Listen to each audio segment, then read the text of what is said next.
നല്ല സന്ധ്യവേളയ്ക്കായി കർത്താവിനെ സ്തുതിക്കുകയും മഹത്വപ്പെടുത്തുകയും ചെയ്യുന്ന ഒരിക്കൽ കൂടെ നിങ്ങളുടെ മധ്യത്തിലേക്ക് കടന്നു വരുവാൻ വലിയവനായ ദൈവം എൻ്റെ ജീവിതത്തിൽ തന്ന സാവകാശമോർത്ത് ഞാൻ ദൈവത്തെ നന്ദിയോട് സ്തുതിക്കുന്നു.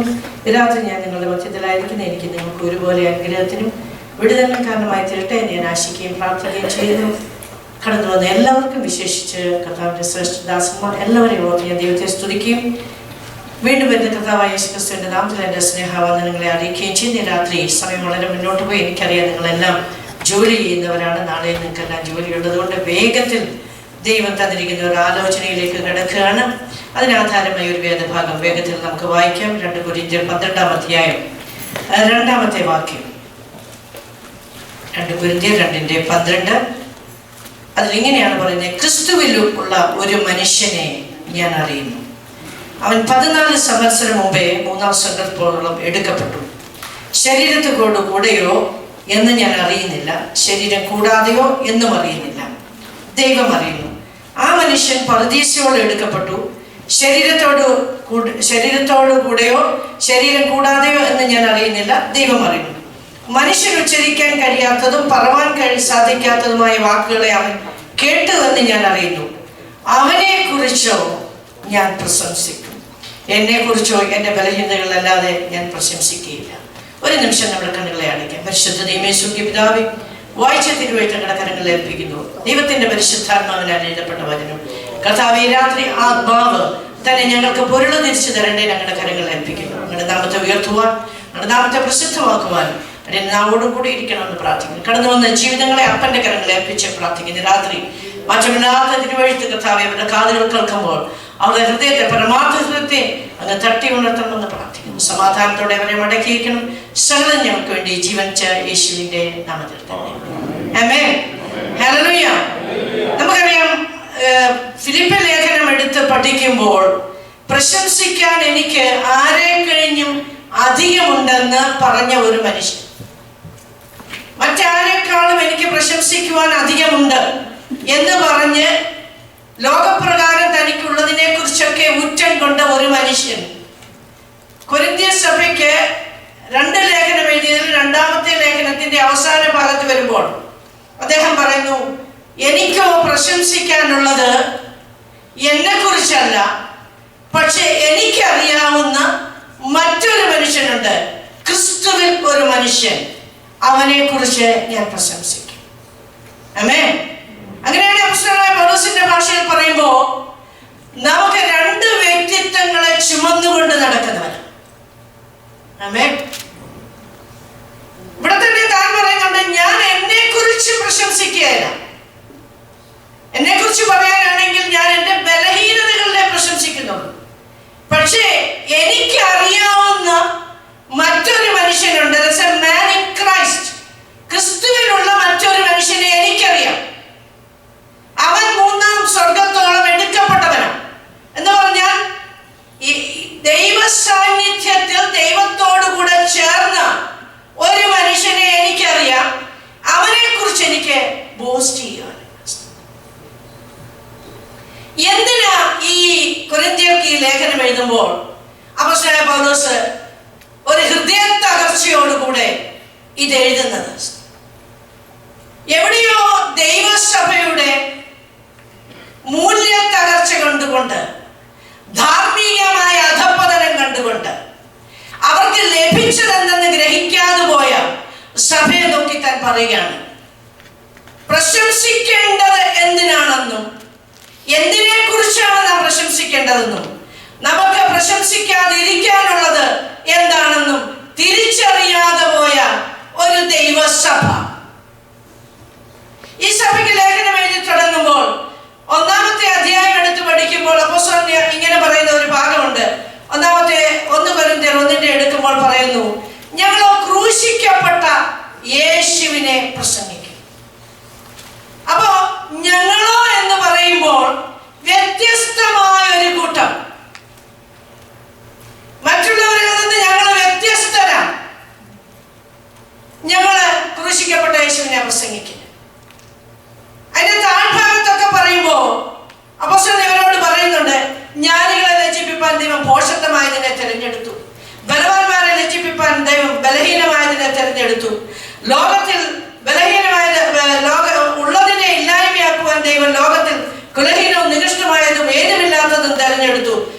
ദൈവസന്നിധിയിൽ ആരും പ്രശംസിക്കാതിരിക്കേണ്ടത്.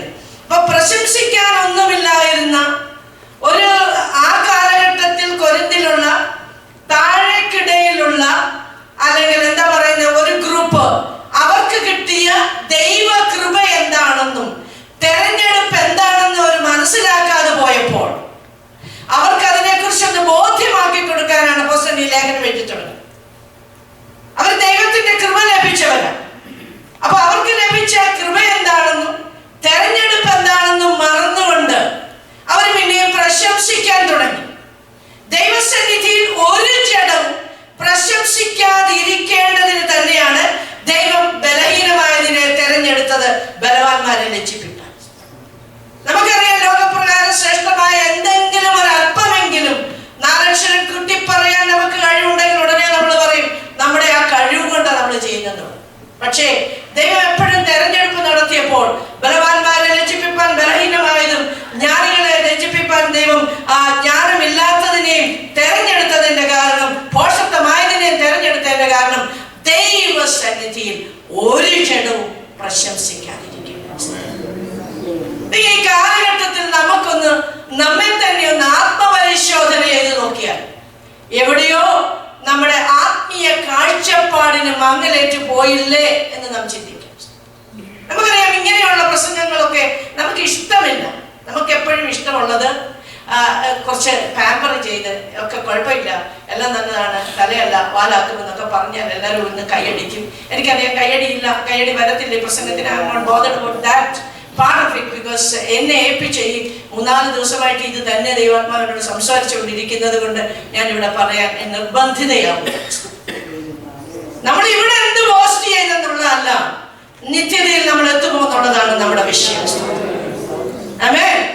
നമുക്കറിയാം ഇതൊക്കെ തീരും, ഒരു നീർക്കുമുള പോലെ തീരുന്നത്. ഒക്ലഹോമയിൽ അടിച്ച പോലെ ഒരു കാറ്റടിച്ചപ്പോൾ എന്താ പറയുന്നത്, നമ്മുടെ നാട്ടിലെ കൊച്ചു തീപ്പൊട്ടി താഴെ വീണ് ചവിട്ടുമ്പോൾ അത് മെതിഞ്ഞു പോകുന്നത് പോലെ എല്ലാം തീർന്നത് നമ്മൾ കണ്ടാണ്. നമ്മൾ എന്തിനെ കുറിച്ച് പ്രശംസിക്കാനുള്ളത്?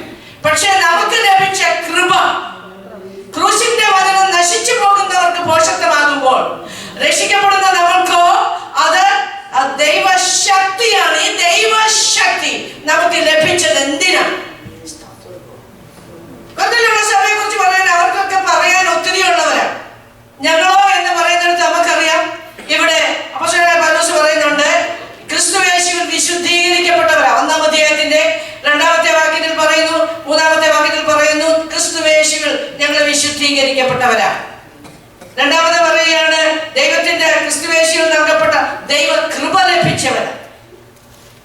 പിന്നെ 5-ാമത്തെ വാക്യത്തിൽ പറയുമ്പോൾ ക്രിസ്തുവിന്റെ സാക്ഷ്യം നിങ്ങളിൽ ഉറപ്പായിരിക്കുന്നത്. നമ്മളെ കണ്ടറിയാം, കർത്താവദാസൻ പാട്ട് പാടിയപ്പോൾ ഞാൻ ഓർത്ത് ഇപ്പോഴും നാട്ടുകാർ പറയുന്നുണ്ട് ഇതുപോലൊരു ജാതി ഉണ്ടോ. പാട്ടുകാരൻ എഴുതിയപ്പോൾ അത് വേറൊരു അർത്ഥത്തിൽ എഴുതിയെങ്കിലും ഇന്ന് നമ്മളെ കാണുമ്പോൾ മുഖത്ത് വിരൽ വെച്ച് ഇങ്ങനെ പറയുന്നുണ്ട് ഇതുപോലൊരു ജാതി ഉണ്ടോ എന്ന് ചോദിക്കുമ്പോൾ വാസ്തവമായിട്ട് നമ്മൾ ദൈവസന്നിധിയിൽ ഈ ജാതിയുടെ പ്രത്യേകത എന്താണെന്ന് നമ്മൾ ഇന്നും തിരിച്ചറിഞ്ഞിട്ടില്ല. ഒരുപക്ഷെ നാട്ടുകാർ നോക്കുമ്പോൾ നമ്മൾ കാത് പറിച്ചവരെന്നും കഴുത്ത് പറിച്ചവരെന്നും അല്ലെങ്കിൽ നമ്മൾ കൈയടിക്കുന്നവരെന്നും ബഹളം വെക്കുന്നവരെന്നും ഉറക്കമലരിയ പറയുന്നവരെന്നും ഒക്കെ നമ്മളെ ലോകം വിവരിക്കുമ്പോൾ നമുക്ക് ലഭിച്ച ഭാഗ്യം എന്താണെന്നും ദൈവകൃപ എന്താണെന്നും നിത്യതയ്ക്ക് വേണ്ടി ദൈവത്താൽ നിയമിക്കപ്പെട്ടവരാണെന്ന്, വേർതിരിക്കപ്പെട്ടവരാണെന്ന്, വിശുദ്ധ ജനമെന്ന് പറയുമ്പോൾ തന്നെ ഹോളി എന്ന പദത്തിന്റെ ഹിബ്രു ഭാഷയിലെ അർത്ഥം ദൈവത്താൽ ദൈവത്തിന് വേണ്ടി വേർതിരിക്കപ്പെട്ടവർ, separated by God for God for his own purpose. അപ്പൊ ദൈവത്താൽ ദൈവത്തിന് വേണ്ടി തെരഞ്ഞെടുക്കപ്പെട്ടവരും വേർതിരിക്കപ്പെട്ടവരുമായ നമ്മള് വിശുദ്ധ ജനം എന്ന് പറയുമ്പോൾ ഇതുപോലൊരു ജാതി വേറെ ഇല്ല. യോഗ്യതയൊന്നും പറയാനില്ലാഞ്ഞടുത്ത്, കുലമഹിമയൊന്നും പറയാനില്ലാഞ്ഞടുത്ത്, എന്താ പറഞ്ഞ പ്രശംസിക്കാൻ വേണ്ടി നമുക്ക് നമ്മുടെ ഇന്നിപ്പോ ഒക്കെ ഇവിടെ വന്ന് നിങ്ങൾ അമേരിക്കയിൽ ഇരിക്കുമ്പോൾ ആ കാലഘട്ടങ്ങൾ നമ്മൾ ഓർത്തോണം. ഇറങ്ങി തിരിച്ചവർക്ക് പറയാൻ ഒന്നുമില്ലാതെ അധികാരങ്ങൾ കുലീനന്മാരെന്ന് പറയുന്നവർക്കും കുബേരന്മാരെന്ന് പറയുന്നവർക്കും അല്ലെങ്കിൽ കുടുംബ മഹിമ പറയുന്നവർക്കും ഒക്കെ പ്രശംസിക്കാനുള്ളപ്പോ ഇതൊന്നുമില്ലാത്ത ഒരു കൂട്ടത്തെ ദൈവം വിളിച്ചു വേർതിരിച്ച് ദൈവം അനുഗ്രഹിച്ചെങ്കിൽ ഇന്ന് നമുക്ക് പ്രശംസിക്കാൻ അല്ല സന്തോഷിക്കാൻ ഒരു കാരണമുണ്ട്. ദൈവത്താൽ തിരഞ്ഞെടുക്കപ്പെട്ടു, ദൈവത്തിന് വേണ്ടി വേർതിരിക്കപ്പെട്ടു, നിത്യതയിൽ എടുക്കപ്പെട്ട ദൈവത്തോടുകൂടെ നിത്യകാലം ജീവിക്കാൻ വേണ്ടി ദൈവത്താൽ നിയമിക്കപ്പെട്ട ഒരു പൗർണമായതുകൊണ്ട് നമ്മൾ കൈയടിക്കുന്നത്. ഇവരോട് പറയുമ്പോൾ ഇവർക്ക് ലഭിച്ച ദൈവ കൃപ എന്താണെന്ന് പോലും ഇവർ മനസ്സിലാക്കുന്നില്ല.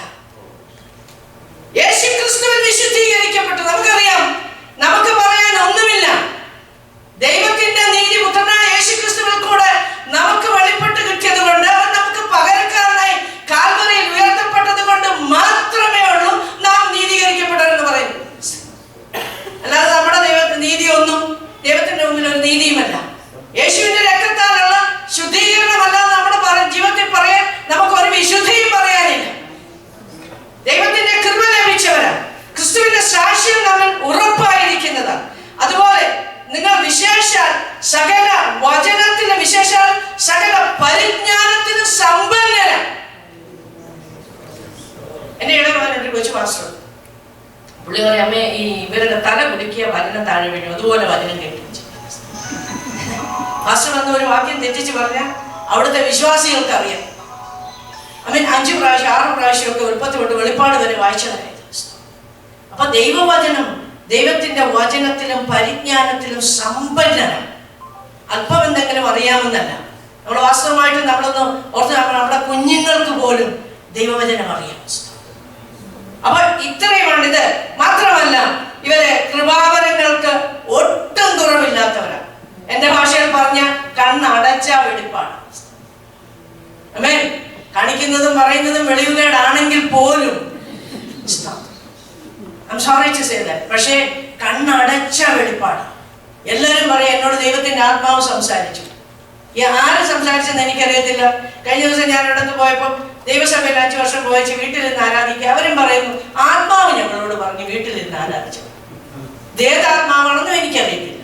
ശരിക്കും പറഞ്ഞാൽ എല്ലാവരും എല്ലാത്തിനും സമ്പന്നരാ. വചനത്തിലും സകല പരിജ്ഞാനത്തിലും കൃപാവരങ്ങളിൽ ഒട്ടും കുറവില്ലാത്തവർ. എങ്ങനെ ഒരു ദൈവസഭ? മാത്രമല്ല അവർക്കറിയാം അവർ കർത്താവിന്റെ പ്രത്യക്ഷത കാത്തിരിക്കുന്നവർ. അപ്പൊ കർത്താവിന്റെ പ്രത്യക്ഷതയ്ക്ക് കാത്തിരിക്കുന്ന വീണ്ടെടുക്കപ്പെട്ട ദൈവജനത്തോട് പറയുമ്പോൾ അപ്പോസ്തലൻ പറയുന്ന ഒരു ഭാഗമുണ്ട്. 1-ാമത്തെ അധ്യായം വരുമ്പം 10-ാമത്തെ വാക്യത്തിൽ ഇങ്ങനെ പറയുന്നു, സഹോദരന്മാരെ നിങ്ങൾ എല്ലാവരും ഒന്ന് തന്നെ സംസാരിക്കുകയും നിങ്ങളുടെ ഇടയിൽ ഭിന്നത ഭവിക്കാതെ ഏക മനസ്സിൽ ഏകാഭിപ്രായത്തിൽ യോജിച്ചിരിക്കുകയും വേണമെന്ന് ഞാൻ നിങ്ങളെ നമ്മുടെ കർത്താവായ യേശുക്രിസ്തുവിന്റെ നാമം ചൊല്ലി പ്രബോധിപ്പിക്കുന്നു. അപ്പൊ നിങ്ങൾ ഒന്ന് തന്നെ സംസാരിക്കണം. നിങ്ങളുടെ ഇടയിൽ ഭിന്നത ഉണ്ടാകരുത്. നിങ്ങൾക്ക് ഏക മനസ്സ് വേണം, ഏക അഭിപ്രായം വേണം, യൂണിറ്റി എന്ന് വേണം എന്നൊക്കെ പറയുമ്പോൾ അതിനർത്ഥം എന്ന് പറയേണ്ടി വന്നതിന്റെ കാരണം എന്താ കാരണം? നമ്മളിൽ എല്ലാവരിലും വ്യാപരിക്കുന്ന പരിശുദ്ധാത്മാവ് ഒരു കാര്യം പറയുമ്പോൾ ഒരാൾ ഇഞ്ചി പക്ഷം, ഒരാൾ കൊഞ്ചു പക്ഷം, അങ്ങനെ വരത്തില്ല. എവിടെയെങ്കിലും ഒരു കൺഫ്യൂഷൻ ഉണ്ടെങ്കിൽ അവിടെ ദൈവത്തിന്റെ പരിശുദ്ധാത്മാവില്ല. ഇവിടെ ഇതെല്ലാം ഉണ്ട്. പ്രത്യക്ഷത കാത്തിരിക്കുന്നവരാ, വചനം അറിയാവുന്നവരാ, കൃപാവരങ്ങൾ ഉള്ളവരാ, വീണ്ടെടുക്കപ്പെട്ടവരാ, ക്രിസ്തുവിന്റെ സാക്ഷികളിൽ ഉറപ്പായിരിക്കുന്നവരാ, ദൈവകൃപ ലഭിച്ചവരാ, യേശുക്രിസ്തുവിന്റെ രക്തത്താൽ വിശുദ്ധീകരിക്കപ്പെട്ടവരാ. പക്ഷെ ഇപ്പൊ അവർ നോക്കിക്കുക, അവരെവിടെയാ നിൽക്കുന്നത്? എന്നിട്ട് പറയാണ് നിങ്ങളുടെ ഇടയിൽ പിണക്കമുണ്ടെന്ന് എനിക്ക് ക്ലോവയുടെ ആളുകളാൽ അറിവ് കിട്ടിയിരിക്കുന്നു.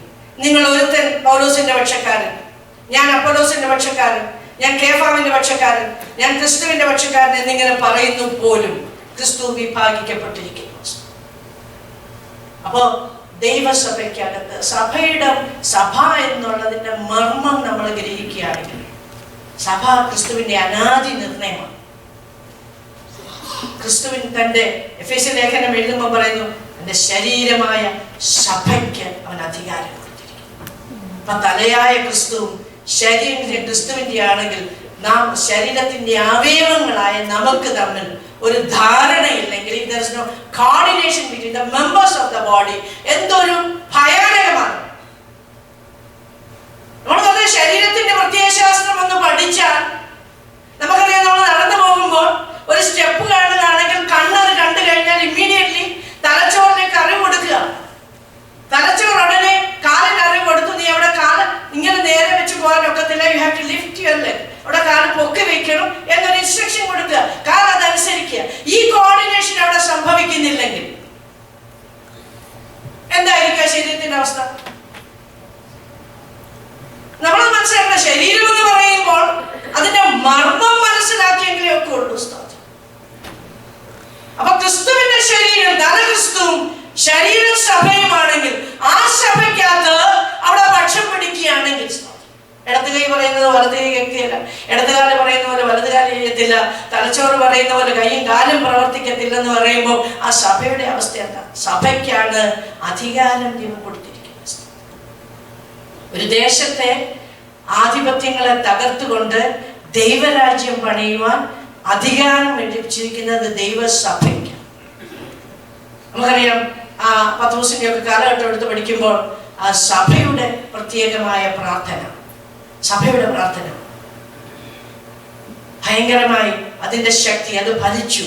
അപ്പൊ ദൈവസഭ ഒന്നിച്ചിരുന്ന് ഏക മനസ്സോടുകൂടെ ഏക ആത്മാവിൽ ഒന്നിച്ചിരുന്ന് യോജിച്ചിരുന്ന് കാര്യങ്ങൾ ചെയ്യുമ്പോൾ അവിടെ വെളിപ്പെടുന്ന ദൈവ സാന്നിധ്യവും ഒരു ഡിഫറൻസ് ഓഫ് ഒപ്പീനിയൻ വരുമ്പോൾ അവിടെ വരുന്ന എന്താ പറയുന്ന കൺഫ്യൂഷനും ദൈവസാന്നിധ്യം ഇല്ലാതിരിക്കുകയും ചെയ്യുന്നത് എന്താണെന്ന് നമ്മൾ ഇന്നും വാസ്തവമായിട്ടും ഗ്രഹിച്ചിട്ടില്ല.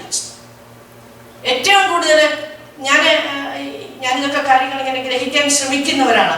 ഞാൻ പറയും, മർത്തോമാക്കാർക്കില്ല ഇത്തരം പ്രശ്നം, യാക്കോബക്കാർക്കില്ല പ്രശ്നം, കത്തോലിക്കർക്കില്ല പ്രശ്നം.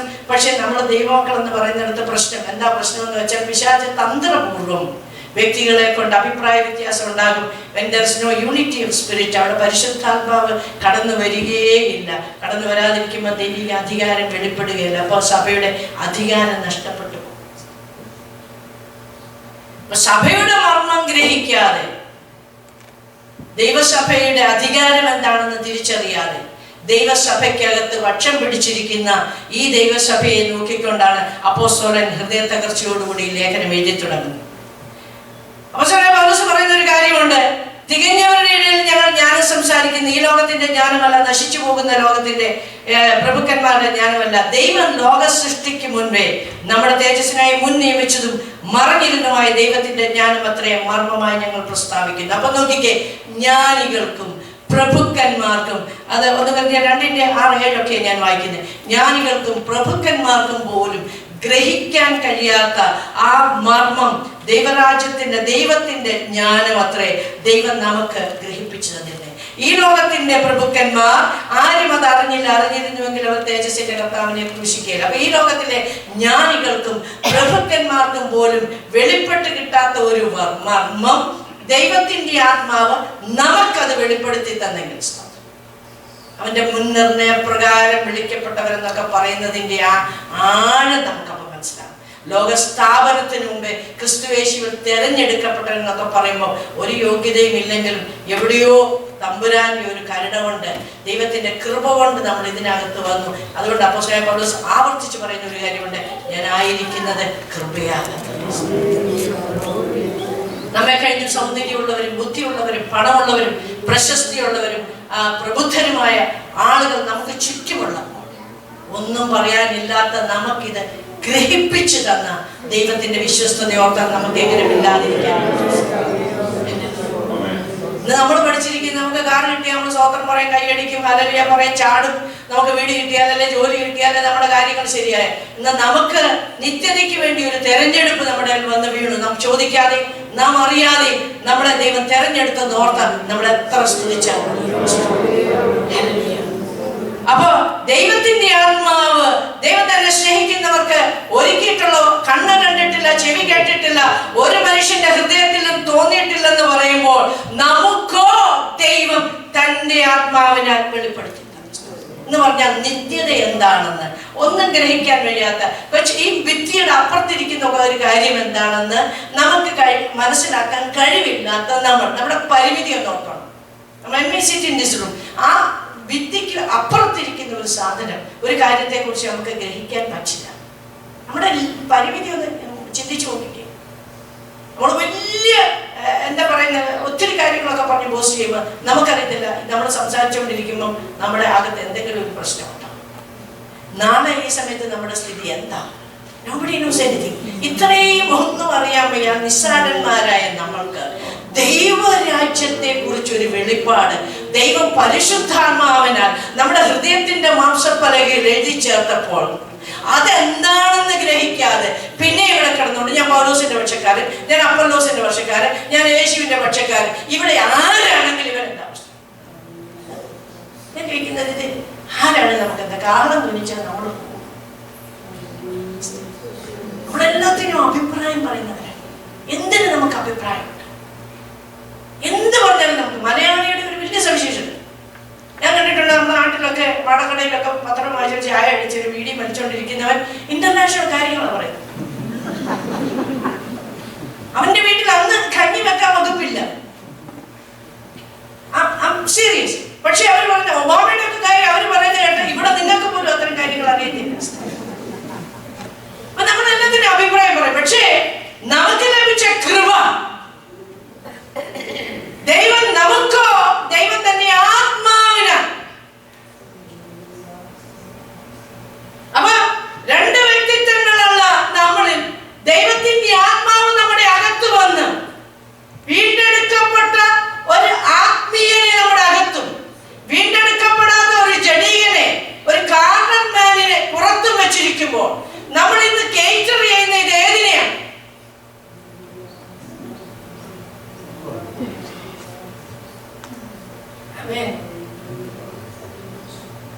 ഏതിനെ നമ്മൾ കേറ്റർ ചെയ്യുന്നു?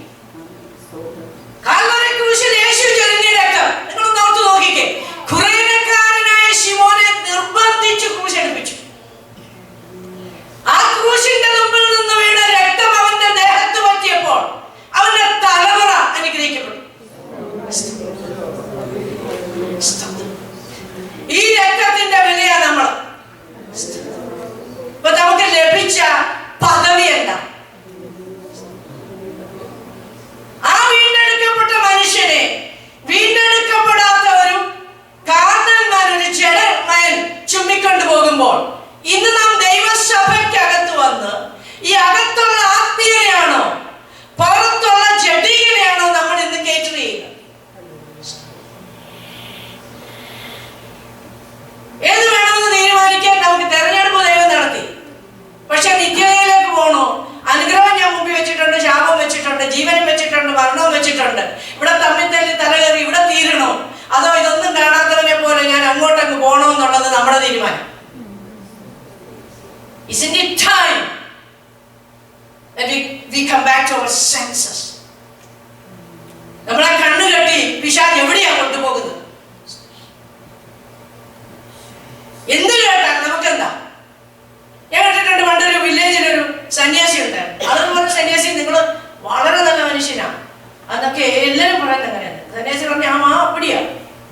കുറച്ചാൾ കഴിഞ്ഞപ്പോൾ ഒരു പെണ്ണ് അദ്ദേഹത്തിന്റെ കൂടെ താമസിക്കാൻ വന്നു. അപ്പൊ അവര് പറഞ്ഞു ഈയുടെ ഭയങ്കര കള്ളന കണ്ടില്ലേ എന്ന് പറഞ്ഞു. ആരാണ് വന്ന് പറഞ്ഞു സന്യാസി നിങ്ങളെ കുറിച്ച് ഇങ്ങനെ പറഞ്ഞു. പുള്ളി പറഞ്ഞു ആ അപ്പടിയാ.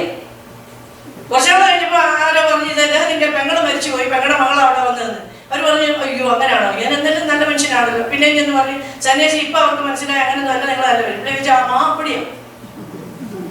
ഇവിടെ ദൈവവും നീയുമായിട്ടുള്ള ഒരു ബന്ധം വരുമ്പോ ഇവിടുത്തെ ഈ കാര്യങ്ങൾ നീയുമായിട്ട് എന്താ ബന്ധം?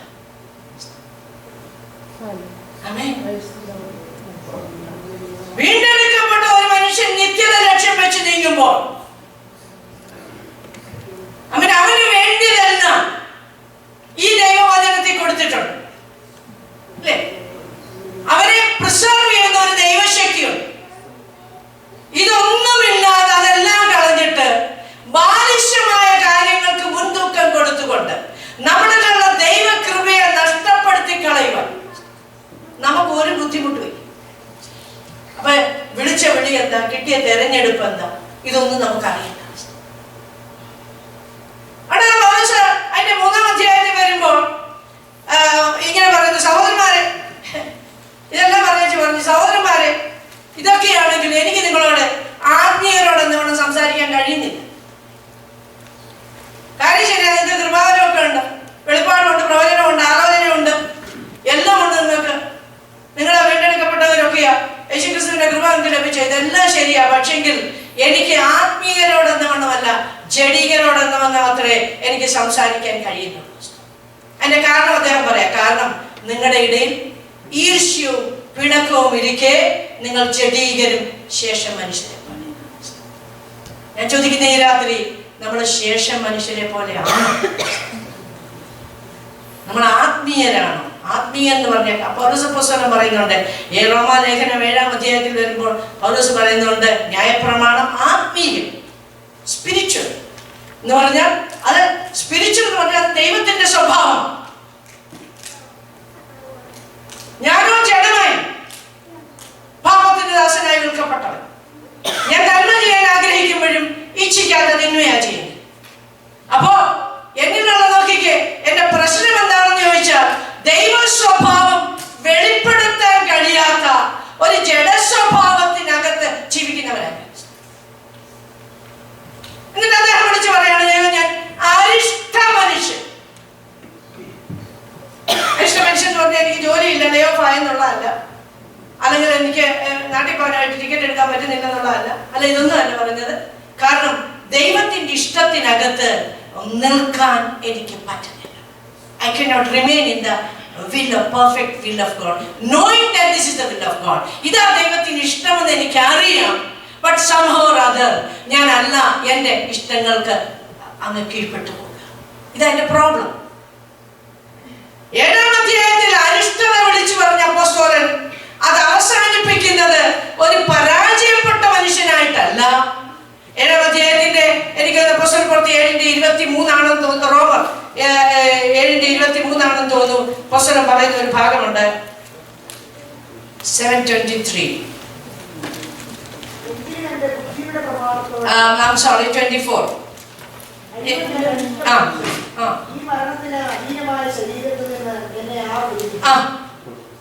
അടുത്ത വാക്യം.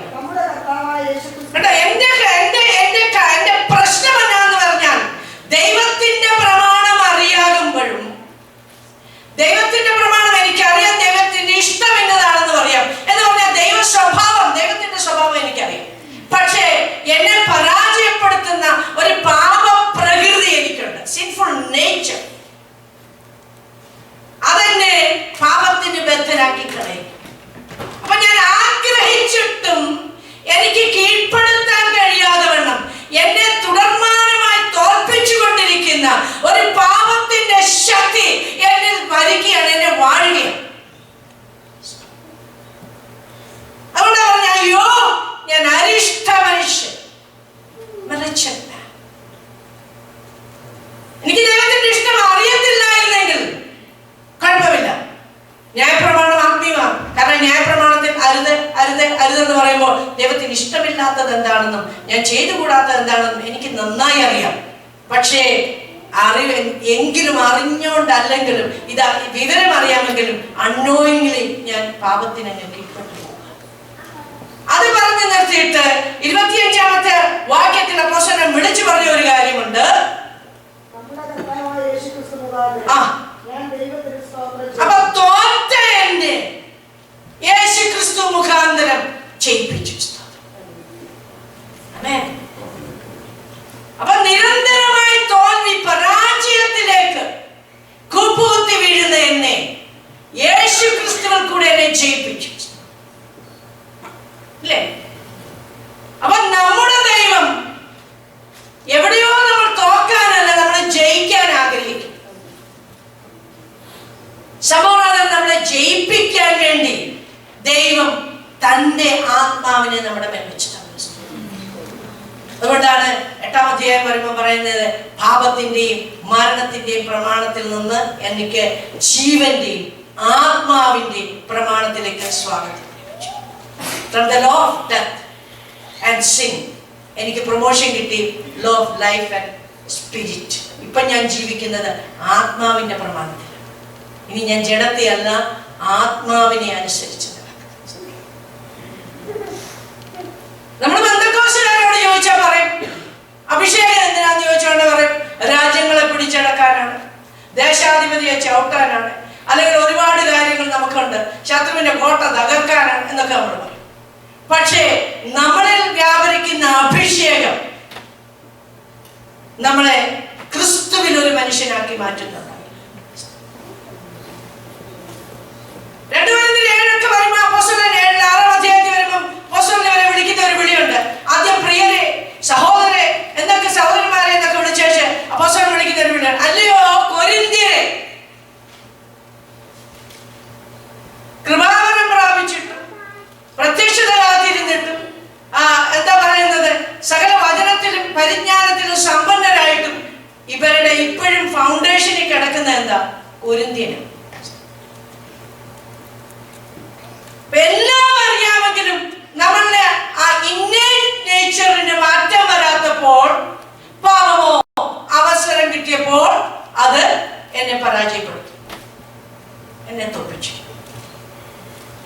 ഞാൻ നമ്മുടെ ഇന്നേറ്റ് ആയിട്ട് കിടക്കുന്ന ആ കാർണൽ മനുഷ്യനെ ഒരു സ്പിരിച്വൽ മാൻ ആക്കി മാറ്റാനല്ലേ ദൈവം നമ്മളിൽ അഭിഷേകം പകർന്നത്. നിങ്ങൾക്ക് ഇഷ്ടപ്പെടുമെന്ന് എനിക്കറിയത്തില്ല, പക്ഷേ ഐ ഫീൽ ദാറ്റ്സ് ഇറ്റ്. കാരണം നമുക്കറിയാം, യേശു യോർദാൻ വിട്ട് പരിശുദ്ധാത്മാവ് നിറഞ്ഞവനായ യേശുവാണ്. 1-ാം ആദാമിനെ അനായാസം സർപ്പം ഉപായത്താൽ ഹവ്വയെ ചതിച്ചെന്ന് പറഞ്ഞ് 1-ാം ആദാമിനെ പരാജയപ്പെടുത്തിയ സ്ഥാനത്ത് ഒടുക്കത്തെ ആദാമായ ക്രിസ്തു വന്നപ്പോൾ ആത്മാവ് അവനെ മരുഭൂമിയിലേക്ക് പോകാൻ നിർബന്ധിച്ചു. അവിടുത്തെ വെല്ലുവിളി, ദ ചാലഞ്ച് വാസ്, എന്താ ചാലഞ്ച്? എന്താ? 1-ാം ആദാമിനെ പരാജയപ്പെടുത്തിയവനെ സകല അനുകൂലമായി ദൈവസാന്നിധ്യത്തിൽ എല്ലാം ഉള്ളിടത്തിരുന്ന ആദാമിനെ തോൽപ്പിച്ചെങ്കിൽ ഈ ഒടുക്കത്തെ ആദാമായ ക്രിസ്തു വചനം ജഡമായി വന്നവൻ. നോക്കിക്കേ, സ്വർഗോന്നത ദൈവത്തോടുള്ള സമത്വം മുറുകെ പിടിക്കാതെ താണഭൂമിയിലേക്ക് വന്നവൻ, മനുഷ്യാവതാരം എടുത്തവൻ, നമ്മെ പോലെ പാപജടത്തിന്റെ സാദൃശ്യത്തിൽ വന്നവൻ, അനുകൂലമല്ലാത്ത ഒരു സാഹചര്യത്തിൽ വന്നപ്പോൾ അവനെ അനായാസം തോൽപ്പിക്കാമെന്ന് പിശാച് വെല്ലുവിളിച്ചെടുത്ത് ആത്മാവ് നിറഞ്ഞവനായി ദൈവം അവനെ മരുഭൂമിയിലേക്ക് അയച്ചു. അവിടെ പിശാച് അവനെ പരീക്ഷിച്ച എല്ലാ മേഖലകളിലും ദൈവശക്തി കൊണ്ടും ദൈവവചനം കൊണ്ടുമാണ് അതിനെ നേരിട്ടത്. നമ്മെ തകർക്കുന്ന ആ ജഡമനുഷ്യൻ, നമ്മളിൽ അന്തർലീനമായിരിക്കുന്ന ജഡ സ്വഭാവങ്ങളെ അതിജീവിക്കണമെങ്കിൽ നമ്മളിൽ ദൈവവചനവും ദൈവശക്തിയും ഉണ്ടായെങ്കിൽ മാത്രമേ പറ്റൂ. അതൊരു യാന്ത്രികമായ ഞായറാഴ്ചത്തെ സഭായോഗത്തിന്റെ അറ്റൻഡൻസോ ഒരു ഇടക്കൂട്ടായ്മയോ ഒരു ബൈബിൾ ക്ലാസ്സോ ഒന്നുമല്ല. ദൈവം നമ്മളിൽ പകർന്നിരിക്കുന്ന ശക്തി, ഒരു അത്യന്ത ശക്തി നമ്മളിൽ ക്രിയ ചെയ്തെങ്കിലേ ഉള്ളൂ. 9-ാം അധ്യായത്തിൽ അപ്പോസ്തല പ്രവൃത്തികൾ 9-ാം അധ്യായം എടുത്ത് പഠിക്കുമ്പോൾ അപ്പോസ്തലനായ പൗലോസ് ക്രിസ്തുവിന്റെ മാർഗത്തിനെതിരെ കുലയും ഭീഷണിയും നിശ്വസിച്ച മനുഷ്യനെ ദമസ്കോസിന്റെ പടിവാതിക്കൽ ദൈവം സന്ദർശിച്ച് അനന്യാസ് അവന്റെ മേൽ കൈവച്ച് പ്രാർത്ഥിക്കുമ്പോൾ നീ പരിശുദ്ധാത്മ പൂർണ്ണൻ ആകേണ്ടതിന്. അപ്പൊ പരിശുദ്ധാത്മ പൂർണ്ണനായി അവൻ ബലം ധരിച്ചെന്നാ പറയുന്നത്. അവൻ ബലപ്പെട്ടു. അടുത്തത് ദമസ്കോസിൽ ചെന്ന് അവൻ നോക്കിക്കേ, അവൻ പറയാണ് പൗലോസോ മേൽക്കുമേൽ ശക്തി പ്രാപിച്ചു. അപ്പോ ഈ മേൽക്കുമേൽ നമ്മുടെ ശക്തി പ്രാപിക്കുകയാണോ, മേൽക്കുമേൽ നമ്മുടെ ശക്തി ചോരുകയാണോ? മേൽക്കുമേൽ ശക്തി പ്രാപിച്ചു ഒരു മനുഷ്യൻ.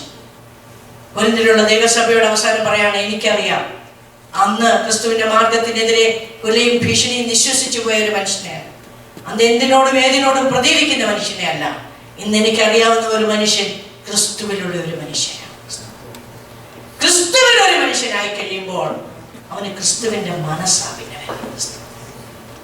ക്രിസ്തുവിന്റെ മനസ്സുള്ളവൻ പറയുന്നതൊക്കെ നമ്മളൊന്ന് ഓർത്ത് നോക്കിയാൽ, തൊട്ട് പറഞ്ഞ് നോക്കുകയാണെങ്കിൽ പറയും, ദൈവത്തിന്റെ എരിവോട് ഞാൻ നിങ്ങൾക്ക് വേണ്ടി എരിയും. അവൻ അകത്ത് വരുന്നത് എനിക്കിതാ ഇഷ്ടം, എനിക്കതാ ഇഷ്ടം എന്ന് പറയുന്നതല്ല, ദൈവത്തിന്റെ എരിവ് എന്നിലിരിക്കും. നീ എന്റെ സെൽഫിന് ഇവിടെ സ്ഥാനമില്ല, എന്റെ ദൈവത്തിന് എന്താ വേണ്ടത് അതാണ്. അല്ലേ? എനിക്ക് തോന്നുന്നു 2 കൊരിന്ത്യർ 11-ാം അധ്യായത്തിൽ അപ്പോസ്തലനായ പൗലോസ് പറയുന്ന ഒരു കാര്യമുണ്ട്. 2 കൊരിന്ത്യർ 11-ന്റെ 1, 2, 3 വാക്യങ്ങൾ വേഗത്തിൽ ആരെങ്കിലും എടുത്തെങ്കിലും വായിച്ചു. സംഭവം പോയത് ഞാൻ നിങ്ങളെക്കുറിച്ച് ദൈവത്തിന്റെ എരിവോടെ എരിയുന്നു. ദൈവത്തിന്റെ എരിവ. If I say something, it's not because personally I want it this way or that way. It's because of the seal. എന്റെ ദൈവത്തിന്റെ എരിവോടാണ് ഞാൻ എരിയുന്നത്. റോമാലേഖനത്തിൽ എഴുതുമ്പോൾ അപ്പോസ്തലൻ പറഞ്ഞു, ദൈവത്തിന്റെ മനസ്സലിവോർത്ത് ഞാൻ നിങ്ങളെ പ്രബോധിപ്പിക്കും. ഇവിടെ ഇപ്പൊ ഇങ്ങനെ വരുന്നത് ദൈവത്തിന്റെ മനസ്സലിവാണ്. എനിക്കിപ്പോ ഞാനില്ല, അവിടെ പിക്ചറിൽ ഞാനില്ല. ഞാൻ ഉണ്ടായിരുന്നിടത്ത് ക്രിസ്തുവാ നിൽക്കുന്നത്. കാരണം എന്താ? എങ്ങനെയാ അപ്പോസ്തലൻ ഇത് പറയാൻ കഴിയും? ഒരു മനുഷ്യനിലെ ക്രിസ്തുവിനെ അപ്പോസ്തലൻ ദർശിച്ചപ്പോൾ അദ്ദേഹത്തെ അത് ക്രിസ്തുവിൽ ഒരു മനുഷ്യനാക്കി. ഇപ്പൊ നസറായനായ യേശുവിനെ ക്രിസ്തുവിനെ നാം ദർശിക്കുമ്പോൾ, അയക്കപ്പെട്ടവൻ, അഭിഷിക്തൻ, അവനെ നമ്മൾ കണ്ടു കഴിയുമ്പോൾ നാം ക്രിസ്തുവിൽ ഒരാളായി മാറുകയല്ലേ. പിന്നെ നമ്മുടെ പഴയ മനുഷ്യനെ കൊണ്ടാണോ നമ്മൾ? ആമേൻ, ഹല്ലേലൂയ. അതുകൊണ്ടാണ് എനിക്ക് തോന്നുന്നു ഗലാത്യ ലേഖനം 10-1 ആണെന്ന് തോന്നുന്നു. അപ്പോസ്തലൻ പൗലോസ് 10 അല്ല 1-10 ആണെന്ന് തോന്നുന്നു. അപ്പോസ്തലൻ പറയുന്ന ഒരു വാക്യമുണ്ട്, ഗലാത്യർ 1-10 ആണെന്ന് തോന്നുന്നു. ഞാൻ മനുഷ്യരെയോ ദൈവത്തെയോ സന്തോഷിപ്പിക്കുന്നത് അല്ല, ഞാൻ മനുഷ്യരെ പ്രസാദിപ്പിക്കാൻ നോക്കുന്നു. ഞാൻ മനുഷ്യനെ അല്ല, ഇപ്പൊ ഞാൻ ആരെയാ പ്രസാദിപ്പിക്കുന്നത്? ഇപ്പൊ എന്റെ ലക്ഷ്യം എന്താ? ക്രിസ്തുവിനായി കഴിഞ്ഞ ഒരു മനുഷ്യന് ക്രിസ്തുവിന്റെ എരിവുണ്ട്, ക്രിസ്തുവിന്റെ മനസ്സറിവുണ്ട്. ഇനി ഞാൻ പ്രസാദിപ്പിക്കുന്നത് ക്രിസ്തുവിനെ. ഞാൻ മനുഷ്യരെ പ്രസാദിപ്പിക്കാൻ നോക്കുന്നു. ഓർക്കുന്നുവോ, ഇന്നും ഞാൻ മനുഷ്യരെ പ്രസാദിപ്പിക്കുന്നു എങ്കിൽ ക്രിസ്തുവിന്റെ ദാസനായിരിക്കയില്ല. ഞാൻ പറയുന്നത് നമ്മൾ ആരെ അപ്രീഷിയേറ്റ് ചെയ്യുന്നത്? ഞാനൊരു കാര്യം ചെയ്യുമ്പോൾ അതെന്റെ ദൈവത്തിന് ഇഷ്ടമാണ്. Let's forget about everything else. IPC മറക്കുക, ചർച്ച ബോർഡ് മറക്കുക, AG മറക്കുക. നമ്മൾ ചോദിക്കുന്നത് ഞാൻ ഈ കാര്യം ചെയ്യുന്നത് ദൈവത്തിന് ഇഷ്ടമാണ്. എന്റെ കൂടെ ഉള്ളവർ എന്ത് പറയുന്നു എന്നുള്ളതല്ല എന്റെ വിഷയം. അമ്മാച്ചന്റെ മോൻ പറയുന്നത്, ഉപ്പാപ്പന്റെ മോൻ പറയുന്നത്, അമ്മായിയുടെ അങ്ങനെ പറയുന്നത് ഒന്നും എനിക്ക് വിഷയമല്ല. ഈ വിഷയത്തിൽ എന്റെ ദൈവം എന്ത് പറയും? എന്റെ ദൈവത്തിന് ഇഷ്ടമില്ലാത്ത ഒരു കാര്യത്തിന് ഞാൻ കൈ കൊടുക്കത്തില്ല. ആരെയാണ് നമ്മൾ പ്രസാദിപ്പിക്കേണ്ടത്?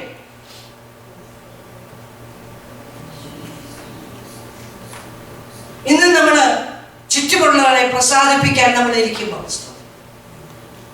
പുസ്തകം പറയുന്ന 2-3 കാര്യങ്ങൾ ഓർത്ത് നോക്കിക്കുക. പുസ്തക പ്രവർത്തനത്തെ പഠിക്കുമ്പോൾ ദൈവം അയച്ചിട്ടൊരു മനുഷ്യൻ അല്ലേ? തിമോഥെയോസിനോട് പറയുന്നു, നീയോ ദൈവത്തിന്റെ മനുഷ്യനായുള്ള.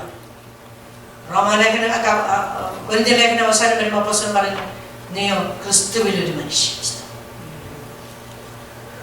ദൈവം അയച്ചിട്ടൊരു മനുഷ്യൻ എന്ന് പറഞ്ഞപ്പോൾ കാരാഗ്രഹത്തിന്റെ എന്താ പറയുന്നത്, ചുവരുകൾക്കുള്ളിൽ ഇടറിപ്പോയ ഒരു മനുഷ്യൻ.